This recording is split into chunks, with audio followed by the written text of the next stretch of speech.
name is Jeff Young. My stage name is Backpack Jeff. I always say you may forget the Jeff, but you'll never forget the backpack. And I am a speaker as well as a poet. And so basically what I do is I partner with schools, organizations in order to provide impactful and empowering speeches that inspire youth and in a way that helps motivate them to be more creative as well as live their dreams. I love that. Can you tell me a little bit about those topics that you get into, especially with the troubled youth and how it helps them? Yeah, sure. So a couple of topics that I speak on a lot is social emotional learning as well as conflict resolution skills. And these are skills that are transferable in personal and in professional life. And so when I think about social emotional learning, I basically tell my life story and how social emotional learning skills have helped me throughout my journey, learning about self-awareness, self-management, social skills, responsible decision making, as well as relationship skills have all been a catalyst into being able to help me to grow my business. And then in regards to teaching conflict resolution skills, emotional awareness, effective communication, and problem solving / critical thinking skills have played a huge part in me growing as a businessman, as a leader, as a husband, as a father, as a friend. And so what I do is I teach those skills to youth in unique ways. So I use the arts, the art of storytelling as well as the art of poetry, because in that what I've found is that students and youth, they learn better through storytelling, they learn better through art, and they learn better through humor. And so anytime I can use humor, I can use storytelling, and I can use creative writing, put it all together and be able to teach and impact the youth, it makes them, it forces them to kind of open their eyes and open their ears, because I'm being taught something that's important in a different way than I've ever expected it to be taught. Absolutely. That is so cool.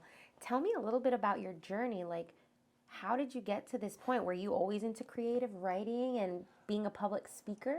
You know what? I was not. I didn't find this gift until 25 years old. And I think I'm glad I didn't find this gift until 25 years old, because I feel like if I had found it earlier, I probably wouldn't have done the right thing with it. Oh, wow. And so the timing was absolutely amazing. It was a time in my life where I had just lost my house and my job the same exact day, June 4th, 2014.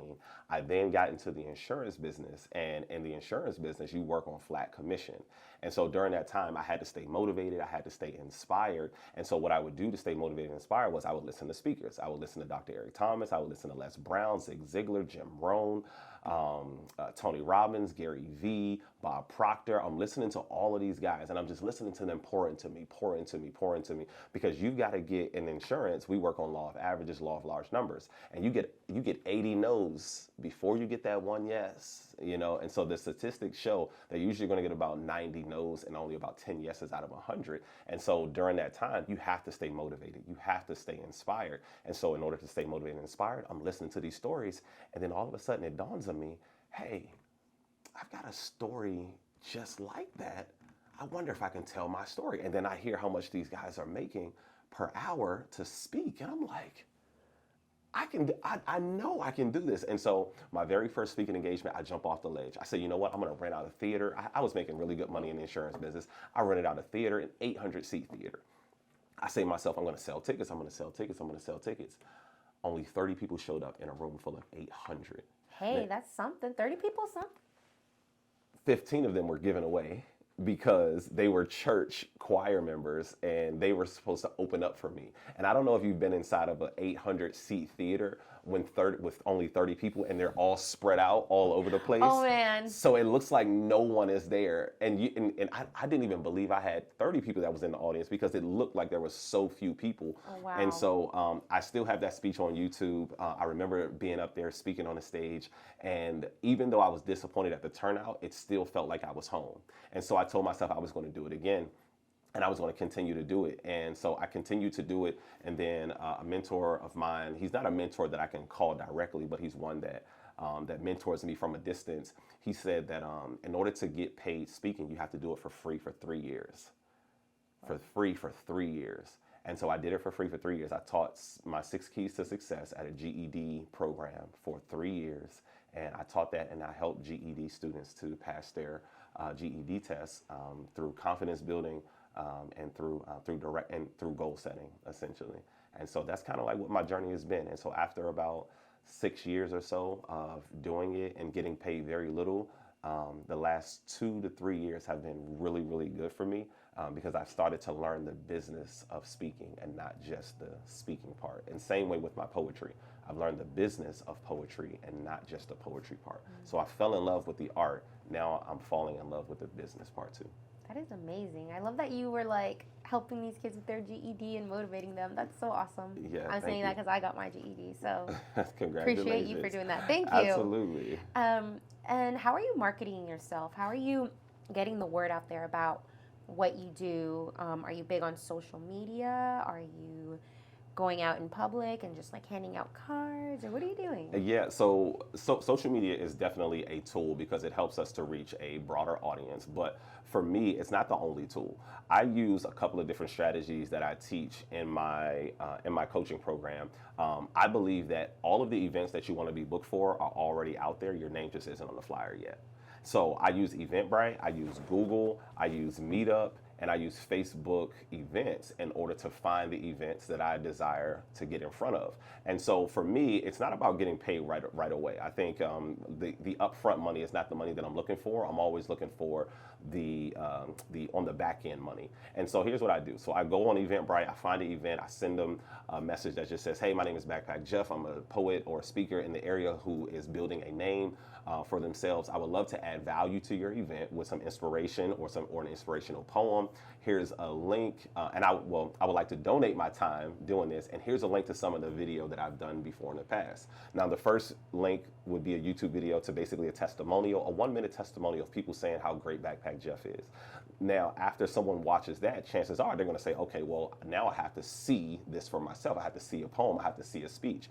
The next video will be a clip of a speech or a poem or something, basically something that's going to resonate with what their event is.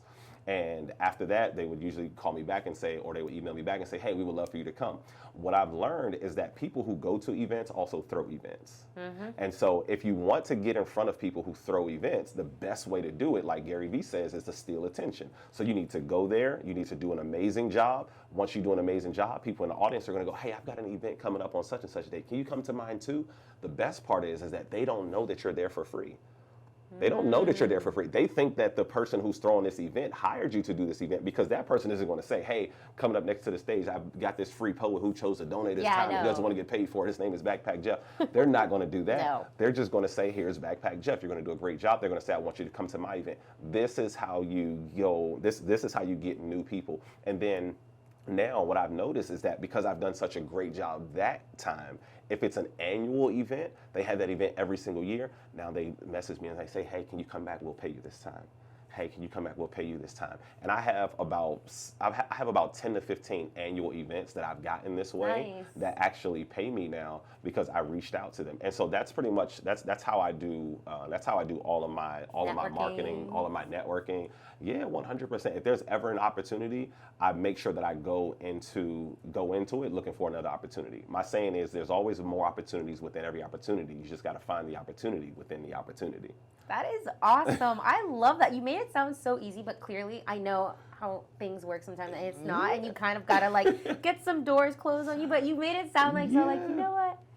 Never give up on your dreams and keep trying and persevering, you know? For sure. So that is amazing. What do you like to do in your free time when you're not dedicating your time and helping other people, helping them with their success? What do you like to do? I like to spend time with my children. I have an 8-month-old. Is he 8 months? He's not 9 months yet. I have an 8-month-old. I love to spend time with my son. And then I have a 12-year-old daughter. I love to spend time with her. I love to date my wife. She's in the film industry, so I love to go to as many film things as we possibly can. I also love to play video games. It's a great stress release for me. So Call of Duty, me and my friends, we have a great group chat. We're in the war zone as often as possible. So we thoroughly enjoy that time. But then also, I like to find ways to be creative. So I like to find creative things that inspire me. So instrumentals, sometimes cleaning can inspire me, and then listening to other poets, I love to do that as well. So poets are the people who inspire me to continue to write. Amazing. Yeah. Have you ever thought about writing a book, or do you even have a book? Yes. I feel like you should definitely veer into that avenue? Yeah, so my book will actually be coming out this year. I told myself for my birthday, this is my birthday gift to myself, that my book will be out this year, September the 14th. And it's called WMD, A Poetic Life Story. And WMD traditionally stands for Weapon of Mass Destruction, but for me it stands for Wisdom of Mass Distribution. And it's basically talking about how life has distributed lessons to me over the course of my life, and the lessons that I've taken from those different trials that I've experienced in my life, and how I've turned them into lessons, and how I've turned them into wisdom. So yes, that will be out September the 14th. Amazing. And do you have a title yet, or you can't say it Yeah, yet? yep, WMD, A Poetic Life Oh, Story. I'm sorry. I Yeah, totally no, that's okay. Sorry about that. That's okay. And then will people be able to buy this like on Amazon, or particularly only on your website, or how will that work? Yeah, so it'll be on Amazon. It'll be on the Barnes and Noble. It'll be also on my website. I would prefer they get it from my website, because that way it's easier for us to build a connection and build a relationship. But it'll also be in libraries. So I have a really good connection with the DC Library, public libraries, as well as the Prince George's County Public Libraries. My aunt is a lieutenant at Martin Luther King, and then my cousin, she actually runs the libraries in Prince George's County. Wow, so, that couldn't have been more could perfect not for have been you, more perfect right? for me, right? So I'm ready now to talk about this part of my life, and to give more directions. And I want this book to be like one of those books that can be read as inspiration for other people as they're going through their life. Thank you so much for sharing that. Thank you. Yeah. And now I want to talk a little bit about your story, because you're a motivational speaker, public speaker. Tell me a little bit about what your struggles have been, and just so we get an idea, because you're always saying like, I want to tell my story, I can do that. I want to know what that story is. Yeah, was. Yeah, absolutely. So in college, my first struggle came in college. My first big life struggle came in college, where I was forced to take a year off after my sophomore year because of financial problems. I found myself in a situation that a lot of youth find themselves in, where your parents aren't rich enough to pay for your school, but they're not poor enough to where they can get it all funded by grants and by completing your financial aid. And my grades weren't good enough to get any type of scholarship money. And so I found myself like right in the middle. And so I had to make a choice at that moment. And it was deciding between whether or not I wanted to go home, or whether or not I wanted to continue on. And so I decided to continue on, and I worked 3 jobs. I was a full-time student, worked 3 jobs to put myself through school. I was a 2-sport athlete, and then my senior year, I was also a father. And so I was able to work all of those different things out and still complete my degree. And then a couple years later, I decided that, as I was listening to the speakers, I said to myself, I need more information. They kept harping on this more information. And then I said to myself, I've got to get more information. And so I decided to go back to school. But graduating with a 2.2 grade point average from undergraduate, you're probably not going to get into any master's programs. By the grace of God, I was able to get into a master's program, and I finished my master's in conflict resolution with a 3.7 grade point average. And before that, that's when I lost my house and my job at the same exact time, where I'm forced to sleep in my car now, where I'm sleeping outside of hotels. It's wintertime. I'm turning my car on for 10 minutes. I'm blasting the heat, and I got to wake up every single hour just so that I can, get the heat and absorb the heat. I sleep outside of hotels that have continental breakfast. I go in with my suitcase and my luggage, and I act like I left my luggage in the car, and I look at my watch, and because I know the people at the front desk are watching me, and I'm like, do I have time to go to the room, or should I eat? I'm just going to go eat. And so I go in and I eat a free continental breakfast, and then I go towards the elevator, because the elevator is always around the corner from the reception desk. So I go towards the elevator, and then I just go out the back door, go into my car, I go to the YMCA, I work out, I go and get a shower. And then this is how I had to live for a couple of months. And then I went back, I got my degree, I came back to the DC, Maryland area.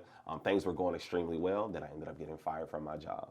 And so what this taught me about life is that life looks a lot like this. And your problems don't get any smaller, you just get bigger. Within life, you're always going to have problems. Life is nothing but one big problem after another that we have to continue to solve. And you just get better at solving problems. They don't get any easier.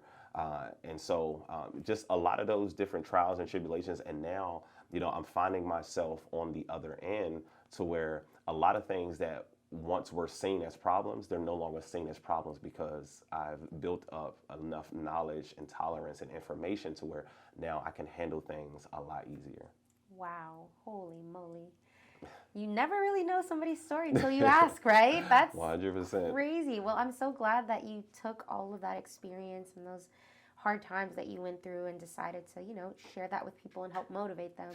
Absolutely. Meaning, like, hey, like, you may be going through the roughest time in your life right now, but there is hope. You just got to keep going and not give up, because it's so much easier said than done. I know, like, when my friends ask me for advice, I'm always like, do this, do that. But then when it comes time for me and I'm in it, I'm like, oh my gosh, like, So Yeah. that's great that you have such a positive outlook, because there have been people that I have known, and even sometimes myself, where you go through so many things and maybe sometimes you don't have the most positive outlook. So I'm so happy that you were able to take that experience and those hardships and be a positive person in the world and want to help and spread that. So Thank you.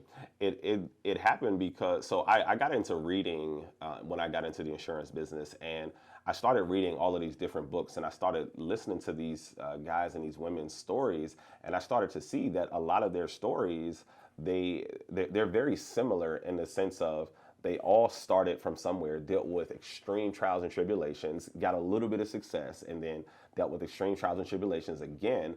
The difference was that they kept going. And so I learned that there's only two ways to fail in life. It's to don't do anything or don't do enough. So regardless of where you are, if you keep going, there's going to be better on the other side. We're all meant to live in abundance. I think the issue is that a lot of us stop reading our book or stop writing our book of life, and we decide to close it, and we decide to go and pick up someone else's book and live vicariously through their lives because they're in such a beautiful place, as opposed to continuing to write our own story. well said. I agree. I mean, I relate to that so much. So that is amazing. Thank you. And what made you, I know, like, what you went through, you could speak to, like, all ages, but what made you decide, like, you know what, I want to talk to the youth, I want to help them out, as opposed to, like, I mean, you still can talk to all kinds of demographics of people, but what was something that really drew you, like, you know what, I want to talk to the youth? Yeah, to me, they're the ones that need the most help. And growing up, when I grew up, we've always heard, you all are the leaders of our generation. You all are the leaders. And so they were talking to us at that time, saying that we were the leaders of the next generation. And that's what I believe for the youth right now. They're the leaders of the next generation, and they're the ones who need it. And so what I desire to do is I desire for the youth to be able to break barriers and close the economic wealth gaps that are out here, so that they can have more opportunities, regardless of what their circumstances are, regardless of what the conditions of their home are, regardless of the situation that they grew up in terms of having parents, not having parents, single parent homes, or anything like that.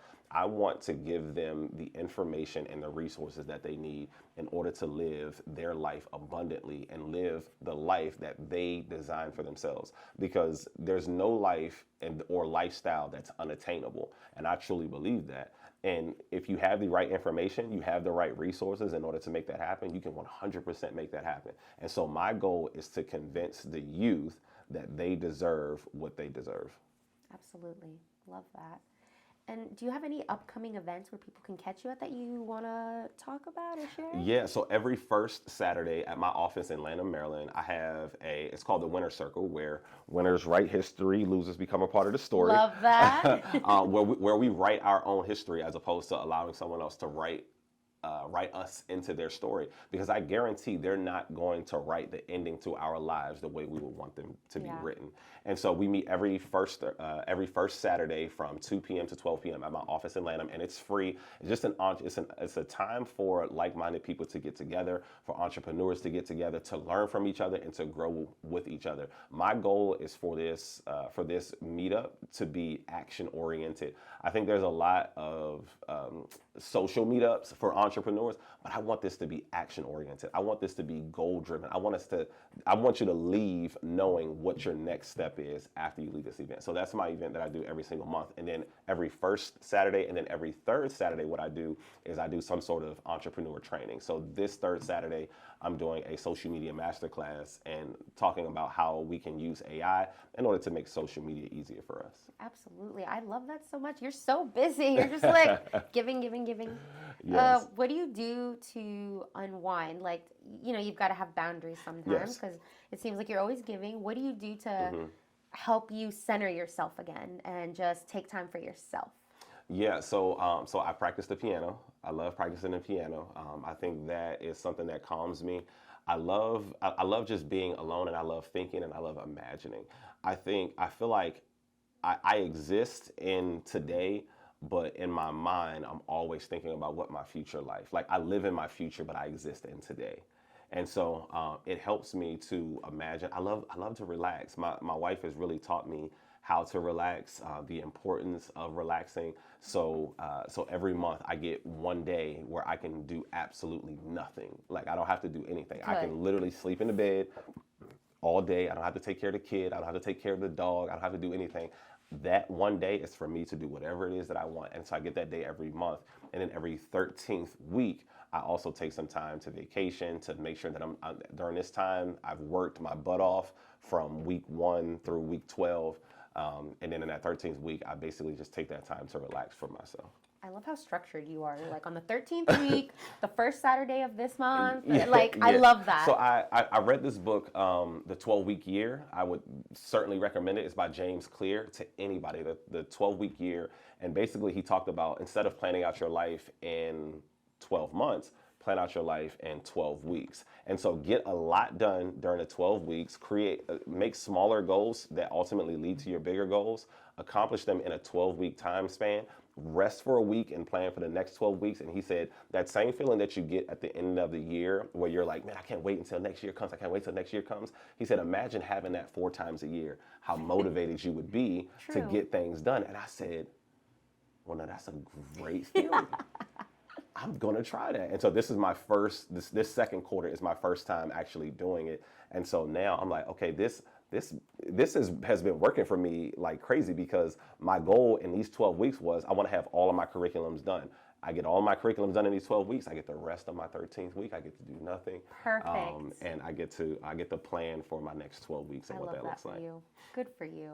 Thank you. And now, speaking of like planning it like that, where do you see yourself in the next 5 years, or how are you thinking about it, or what's to come? Yeah, so in the next 5 years, the first thing that is on my bucket list is to quit my 9-to-5 job, and which I don't have to, I don't work it as often as I have to now, but it's to quit. So this is my last year working for somebody else. I told everyone that in 2024, this is my last year working for somebody else.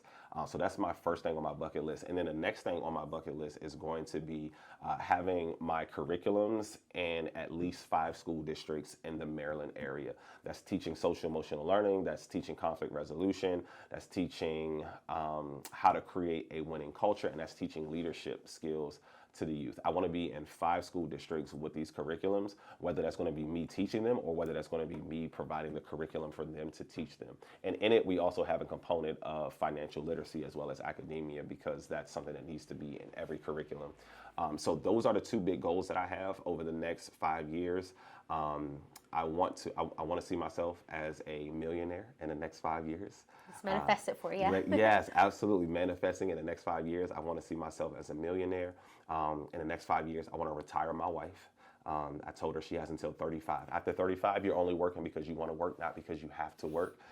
Because I want her to focus more on her screenwriting, movies, and her plays. She has a great talent for it. She's in a great mentor group that is teaching her a lot, and she's learning a lot from it. And I think if she had more time just to hone in on those skills as opposed to going to work, I think she would do some phenomenal things. That's so sweet. Those Shout are out my goals. Wifey. Yes. I love your goals. Thank you. Oh my goodness, that's so sweet. Shout out Wifey. Say her name.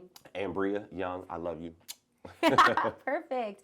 And now my last question for you Yes. is if you could leave our listeners with one piece of advice or a message, anything that's in your heart, on your mind, what would that message be? My message everywhere I go is winners write history, losers become a part of the story.